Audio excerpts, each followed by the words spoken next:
Buenas noches. Hola chicos, ¿cómo están? Bueno, y así fuimos llegando y transitando esta materia. Hoy es la Eh, última clase. Hoy es la última clase, así que vamos a comenzar con Doctrina de la Iglesia 1 y 2. Y en estas materias que transitamos, que son Doctrina de Dios, de Jesús y de la Iglesia, nos sirven para entender, ¿no?, la naturaleza Sí. la naturaleza de Las Dios, ordenanzas.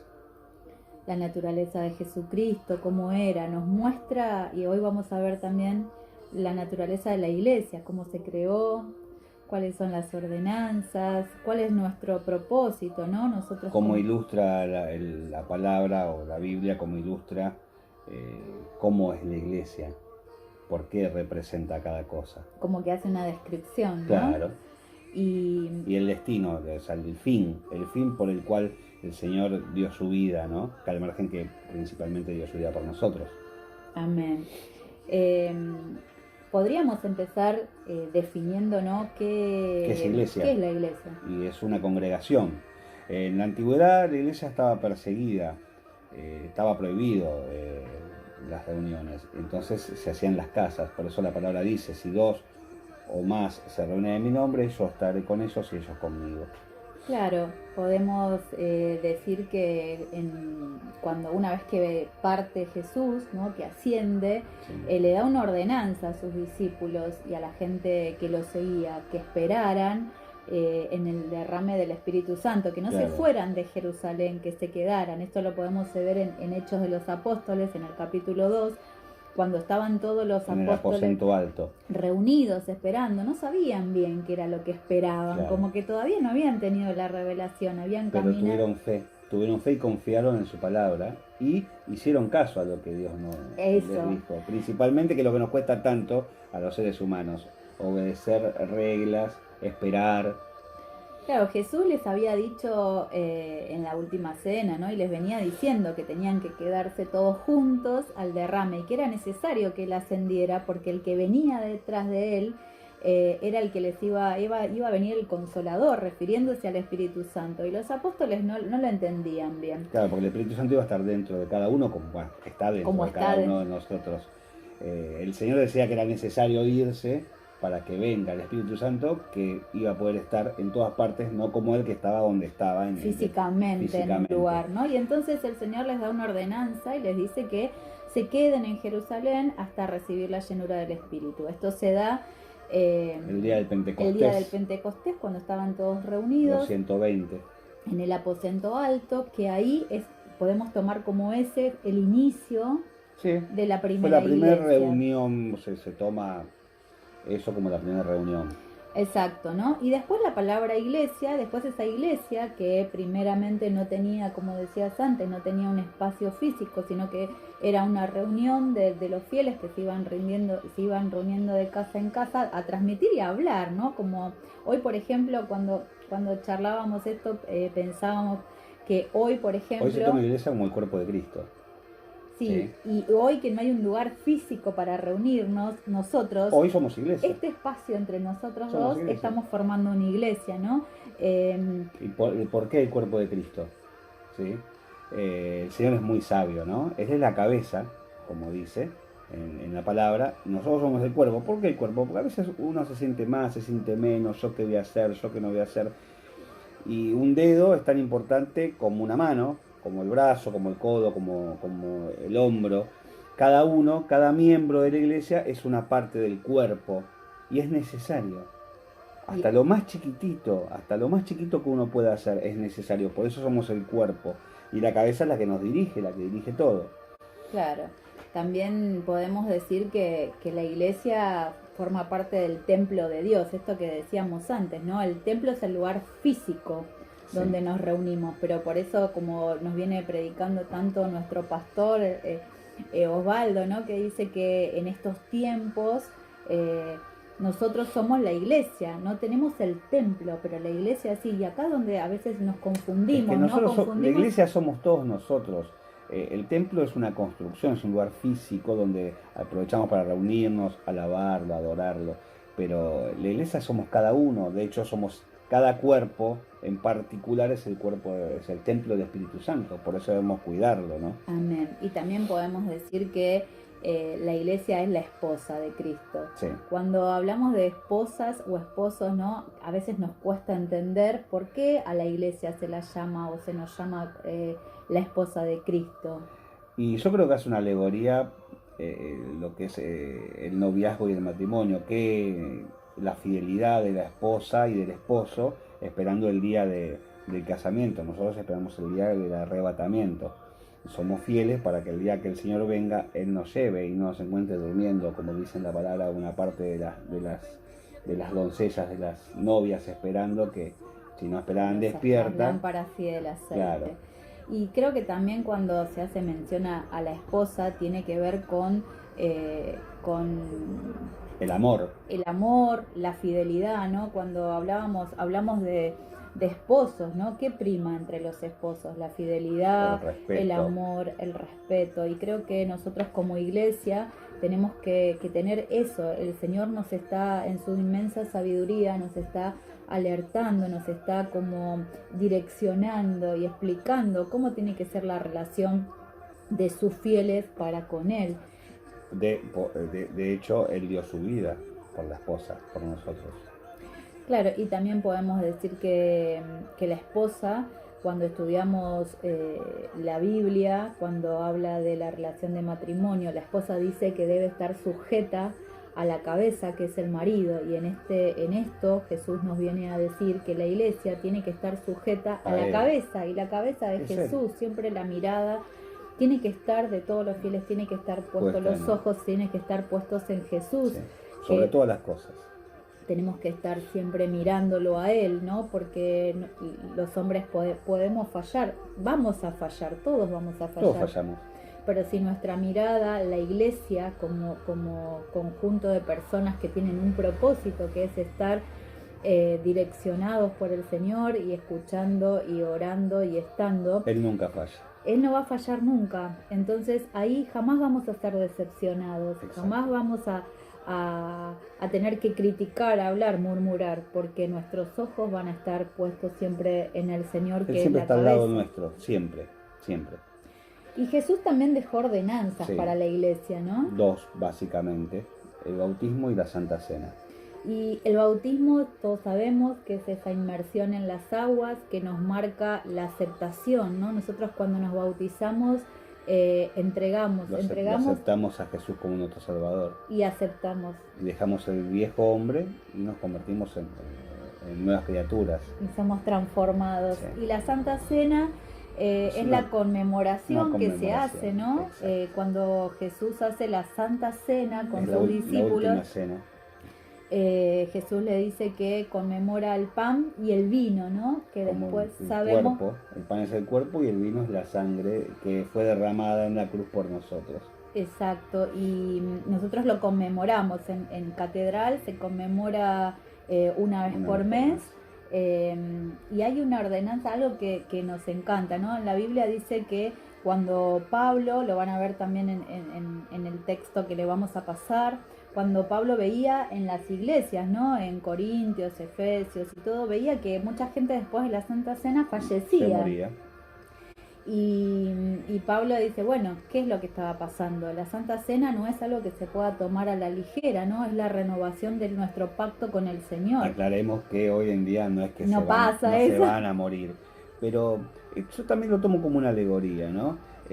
Muere algo dentro de uno. Cuando uno toma la Santa Cena y no la toma con el corazón puro, uno puede tener un montón de problemas, puede tener enojos con alguien, puede haberse equivocado, pero por eso Osvaldo siempre nos dice que nos pongamos a cuenta con el Señor antes de tomar la Santa Cena, que nos arrepintamos de los errores, de los pecados, que nos amiguemos con las esposas, con los esposos, con los hermanos, si tenemos alguna rencilla, alguna diferencia, alguna discusión, y tomar la Santa Cena con el corazón puro. Claro, porque la Santa Cena... Ese es el respeto. Y es un pacto, ¿no? Nosotros cuando tomamos y recibimos la Santa Cena volvemos a hacer pacto con el Señor. Es la posibilidad de volver a revivir, ¿no? Volver a tomar su cuerpo, volver a ser atravesados por su sangre. Es como una cita. Yo lo tomo como una cita, como cuando te vas a encontrar con tu novia. Estás de novio, o con tu novio en el caso de las chicas, Eh, y es como que es el reencuentro, es reavivar la llama, El fuego, ¿no? es como, es una fiesta. Cuando uno se encontraba con la novia, con el novio, era una fiesta, era ese entusiasmo, el disfrutar la salida, el paseo, el café, la caminata. Bueno, la Santa Cena yo lo tomo como eso, como reencontrarnos con Jesús, no porque no estemos con Jesús, estamos todos los días, pero es como que brindarle algo, brindarle un ramo, como brindar un ramo de flores, como dar un obsequio, y era a nosotros también, que es ese amor que nos envuelve.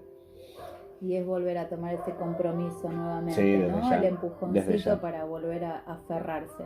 También decimos que la iglesia tiene un destino. Tiene un propósito, sí. Y Dios nos dejó un propósito, que es llevar su palabra y prepararnos y preparar a la gente para que podamos estar todos juntos. es participar de la gloria de Dios, ¿no? Sí. Dice que la iglesia, cuando el propósito y el fin va a ser llevar la palabra, es captar fieles, es predicar, ¿no? Y participar también en la gloria. Por eso Jesús nos deja poder, nosotros tenemos el poder. Sí. En los evangelios Sí, Jesús sí. nos habla de ese poder de atar, sujetar, de expulsar demonios. ¿Por qué? Porque nos hace partícipe de su gloria. Y también nuestro propósito como iglesia es heredar la tierra. Sí. Cuando Jesús vuelva, en el Apocalipsis habla de ese regreso de Jesús, nosotros vamos a heredar la tierra con Él, la tierra Claro. va a ser tomada por todos los fieles. Él va a sentarse en el trono de David, dice. Es como que son muchas promesas, pero principalmente la mayor promesa es estar con Él, estar en la gloria con Él y poder acompañarlo como Él nos acompaña cada día de nuestras vidas. Nuestra iglesia tuvo a nuestro pastor, ha bajado como Una visión de que nuestra iglesia iba a ser organizada a través de células, ¿no? Sí. Y eso es lo que nosotros hacemos, de tener esa visión celular, de que la iglesia es un organismo vivo, ¿no? Que crece, se reproduce, tiene vida propia. Claro. Entonces, en esta organización que el Señor le ha dado a Osvaldo. Aparte no es algo inventado, estrambólico. Pasaba en la época de Moisés, cuando Moisés ya no daba más, eran 2 millones o 4 millones de judíos que iban con él en el desierto. Se lo propuso Yetro, su suegro, le dijo, ¿por qué no organizás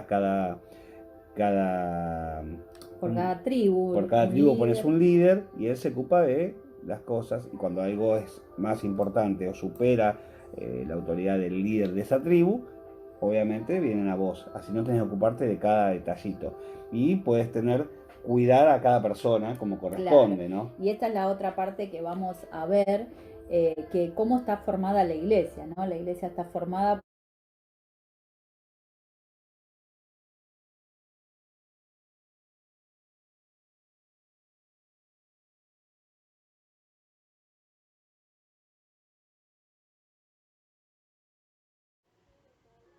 Bueno, continuamos con la doctrina de la iglesia, ¿no? Cómo se conforma. Y cuando hablamos de iglesia, veníamos explicando que en esta parte vamos a hablar de quiénes integran la iglesia, ¿no? ¿Quiénes la integran? Y se conforma con pastores, líderes y miembros. Y el pastor es como si fuera nuestro papá espiritual, Claro. ¿no? En la iglesia el pastor es el que ocupa la cabeza de padre. Es el que abastece, en este caso, la espiritualidad, del mensaje de Dios, de la palabra de Dios, las enseñanzas con respecto a todo lo que tenga o se refiere a Dios. El padre de familia provee de alimento, sustento y contención de la familia. El pastor, que es el padre espiritual, nos ofrece todo lo que dije recién. Nos abastece de esa comida espiritual, ¿no? Después están los líderes. Sí. Los líderes, si los comparamos con esta familia, son como hermanos mayores. Son los hermanos mayores que están un poquito más creciditos en la palabra, y entonces lo que nos proporcionan o proporcionan a sus discípulos es ese alimento, ¿no? Esa explicación, enseñanza, guía, como los hermanos mayores que nos van guiando y redireccionando, pero siempre... También nos cuidan, nos protegen. Siempre con mucho amor. Nos contienen. Y después están los miembros, Los ¿no? miembros son como los hermanos menores, siempre haciendo lío, ¿no? Los miembros son todo lo demás, es los que conforman la parte de la familia. Claro, somos todos nosotros, somos todos Claro. los hermanos que estamos Que en bajo. realidad miembros somos todos, tanto los líderes, los pastores, como los otros, que son los hermanos menores, por decirlo de alguna manera. Y en estas funciones, ¿no? Y en esta posicionarnos de cada uno de los que conformamos la iglesia, la palabra nos enseña que entre toda la iglesia tiene que haber no solo amor, sino que tiene que haber ayuda, comprensión. Claro. No solo portarse bien, sino también a participar, ¿no? Y ayudar. Por ejemplo, en Gálatas 5:13, ¿no? Dice que los miembros se tienen que ayudar unos a otros. Claro. Después pueden buscarlo en la palabra, estas citas, ¿no? También en Romanos 13:10 dice, no haciéndonos mal los unos a los otros. Exacto. Y en Romanos 12, versículo 9 y 10, dice expresando un amor genuino. Y eso es lo que estábamos hablando, ¿no? Que entre todos los miembros de la iglesia tiene que haber respeto, amor, ayuda. Tenemos que comportarnos como nos comportamos dentro de una Es familia. claramente como una familia.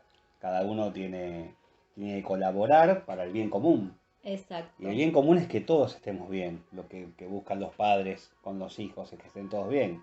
Y les quieren enseñar para que el día de mañana, cuando sean padres ellos, o hermanos mayores en este caso, sepan cómo ayudar el desarrollo de cada uno, en este caso espiritual. Y si hablamos de las funciones de la iglesia, Y las funciones es predicar, predicar la salvación, ¿no? sí, Lo que Jesús nos llevar la dejó palabra, indicado, ¿no? En esa gran comisión de llevar a ser discípulos sí. por el mundo, ¿no? Que no quedarnos en esa zona de confort, de, bueno, le Claro, predico ya al nos que es. convertimos, ya está, que Dios me bendiga a mí y el resto que se arregle. O que haya otra alma caritativa con la que tuvo caridad conmigo y me vino a predicar. No, nosotros también debemos compartir lo que Dios hace en nuestras vidas. Otro es promover y predicar los medios para la adoración, ¿no? Cuando nosotros nos juntamos Al en la culto, cuando iglesia, vamos al ¿no? culto, ¿Qué es lo que estamos haciendo? Lo vamos a estamos adorar, adorando y alabando al Señor. generamos un espacio, un tiempo. Claro, Ahora que no estamos, el templo está cerrado, porque muchas veces utilizamos iglesia como lugar físico y estamos viendo que la iglesia somos nosotros, claro. sino que ahora que está cerrado el templo, cada uno de nosotros como iglesia tenemos que generar un tiempo para adoración, ¿no? Generar un tiempo de alabanza al Señor, porque el Señor en eso se mueve el Es Espíritu. establecer una comunión, La otra función de la iglesia es esto, ¿no? establecer la comunión. Es Es el convivir unos con otros, ayudarnos, apoyarnos, cuidarnos y juntos llevar eso que hizo Dios en nuestras vidas al resto para que cada vez seamos más grandes como familia y hasta que llegue el momento que todos nos convirtamos y el Señor cuando venga no tenga que quedarse ninguno. amén. Y hasta aquí nuestra materia. Esperamos que se haya entendido, que Todos entendieron que la iglesia es la familia de Cristo, ¿no? que se lleven estos conceptos y nos vamos a permitir hacer una oración por ustedes para que el Señor fije estos conceptos. Señor, te damos gracias por estas 3 clases que nos diste la oportunidad de predicar, de enseñar tu palabra, Señor, de compartir con nuestros hermanos todos aquellos conceptos que hace un tiempo fueron enseñados a nosotros, Señor. Te pedimos que cada palabra enseñada, Dios mío, siempre quede implantada en los corazones, en la mente de cada uno de nuestros hermanos, de estos alumnos, Señor, para que ellos puedan ponerla en práctica, papá. Te pedimos que bendigas su vida, que los levantes a cada uno de ellos como sacerdotes de esta familia, Señor, que somos todos como iglesia, papá, que podamos estar unidos en comunión, Señor, ayudándonos los unos a los otros, papá, y que nuestros ojos estén siempre puestos en Jesús. En el nombre de Jesús, gracias, amén. Chicos, esperamos que puedan estar bien, que Dios los bendiga. Que les haya servido esto que compartimos con ustedes. Y fue un honor, un placer estar pudiendo desarrollar esta tarea que nos encanta y que esperamos que en un lapso breve puedan ser ustedes los que estén como estamos hoy nosotros enseñando la palabra de Jesús. Amén.